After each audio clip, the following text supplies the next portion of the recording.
Diriwayatkan kata Imam Qurtubi dalam sebuah khabar, dan khabar berarti juga sebuah riwayat, bahwa salah seorang Nabi pernah berkata kepada malaikat maut alaihimussalam, "Tidakkah kamu punya seorang delegasi yang kamu suruh datang mendahuluimu supaya manusia bersiap-siap menyambut kedatanganmu?" "Benar demi Allah," jawab malaikat maut, "aku bahkan punya banyak sekali delegasi berupa macam-macam gangguan dan penyakit, uban yang ada di kepala, berbagai hal yang menyedihkan, dan berkurangnya pendengaran juga penglihatan.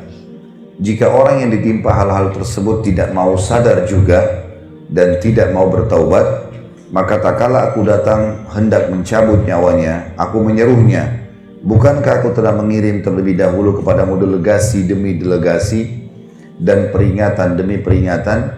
Aku adalah delegasi terakhirmu. Tidak ada lagi yang lain sesudahku, dan aku adalah peringatan terakhir.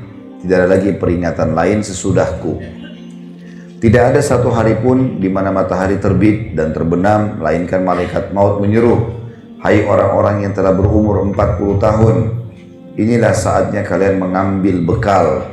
Selagi kalian masih berakal, anggota-anggota tubuh kalian masih kuat perkasa. Hai orang-orang yang telah berumur 50 tahun, telah dekat saatnya memetik dan panen.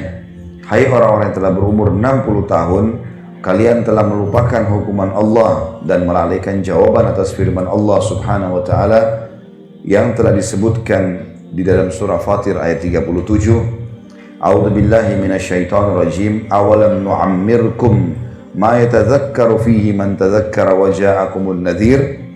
Bukankah kami telah memanjangkan umurmu dan dalam masa yang cukup untuk berfikir bagi orang-orang yang mau berfikir, dan bukankah telah datang kepadamu an-nadhir atau pemberi peringatan?" Sampai sini dulu. Khusus lembaran ini kita harus mengambil pelajaran penting Bapak Ibu sekalian, dan sekaligus menepis beberapa persepsi negatif tentang masalah mati.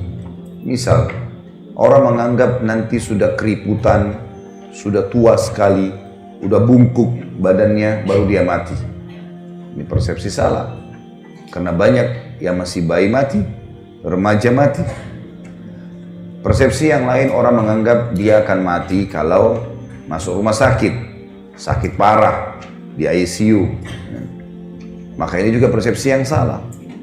Karena ukuran rumah sakit dibandingkan dengan jalan raya, mana yang lebih banyak manusianya? Di jalan raya. Ruangan ICU ada berapa di rumah sakit? 1 atau 2. Mana manusia miliaran? Berarti persepsi orang yang menganggap bahwasanya sakit dulu baru mati itu keliru. Karena sedikit sekali orang masuk rumah sakit. Gak banyak. Gitu kan? Lebih banyak orang yang lewat lulalang depan rumah sakit. Kalau ada persepsi yang lain juga mengatakan mungkin kalau tabrakan tiba-tiba ya, atau terjadi pembunuhan, perampokan baru mati, ya juga keliru. Banyak orang yang tabrakan dan juga ya, dirampok tidak mati, tapi banyak orang yang justru tidak dirampok meninggal dunia. Dan ambillah dari semua persepsi yang syaitan bisikan di kuping kita untuk lalai, maka tepis semuanya. Dengan sangat yakin kalau mati bisa datang setiap saat. Mau sehat, mau sakit, mau kuat, mau lemah, mau kaya, mau miskin, laki-laki, perempuan. Jangan lalai terus. Kita perlu tahu dan garis bawahi satu hal Bapak Ibu sekalian. Kalau umur yang telah berlalu, umumnya lebih panjang daripada umur yang tersisa. Karena umur yang telah berlalu, itu yang sudah pasti kita laluin. Misal umur kita 40 tahun, itulah umur kita yang sebenarnya yang sekarang, yang sudah kita laluin, sudah kita nikmati, sudah kita lakukan berapa banyak aktivitas. Umur ke depan kita nggak tahu, sehari kah, 2 hari kah, seminggu kah, kita nggak tahu. Tapi umumnya kata ulama, umur yang berlalu pasti lebih panjang daripada umur yang akan datang, karena umur akan datang masih tanda tanya, nggak tahu berapa lama. Tanamkan baik-baik itu di benak kita Bapak Ibu sekalian supaya kita sadar. Banyak orang yang terus lalai, seakan-akan dia masih lebih panjang. Kalau sekarang 40 tahun berarti kalau saya hidup lagi 40 tahun ke depan, saya masih berumur 80 tahun. Kalau enggak, kalau meninggal tiba-tiba, banyak orang loh, kulitnya mulus, badannya sehat, apalah dengan bahasa-bahasa manusia, seksi lah, cantik lah, gagah lah, tampan lah, apalah segala macam, hilang cuma jadi kenangan. Begitu mati cuma dikenang, oh ibu itu dulu cantik, dulu selesai. Sekarang udah dimakan oleh tanah pipinya, gitu kan, udah nggak ada lagi, gitu kan. Oh dulu ibu itu suka datang ke salon ini, dulu, gitu. Orang cuma mengenang begitu.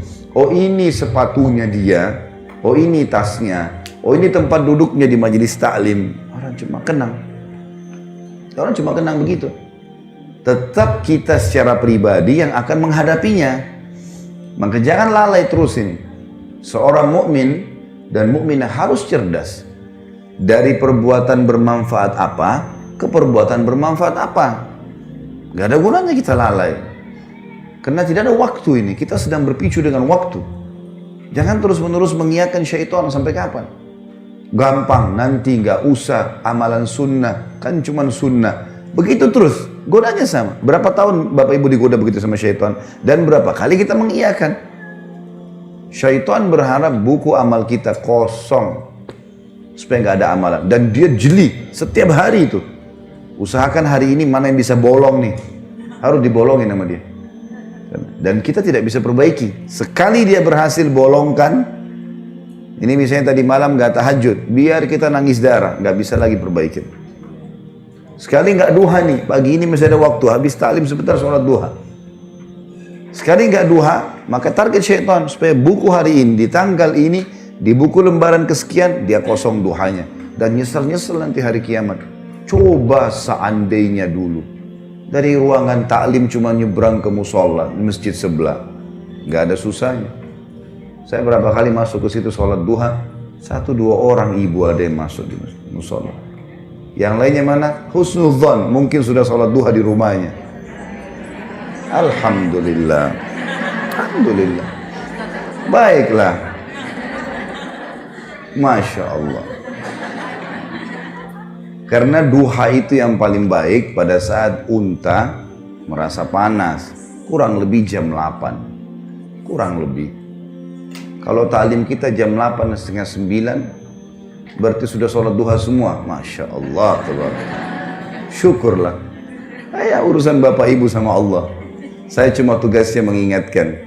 Artinya kalau ada orang yang sudah jalankan, alhamdulillah. Bersyukurlah. Tapi kalau yang belum, sampai kapan mau belum nih? Sampai kapan nggak mau? Dan apa alasannya? Malas saja. Karena malas, karena semua bisa, tinggal wudhu, tinggal sholat. Syaitan bisikin, oh duha panjang tuh, 8 rakaat, 12 rakaat. Coba dulu, lakukan dulu sholat.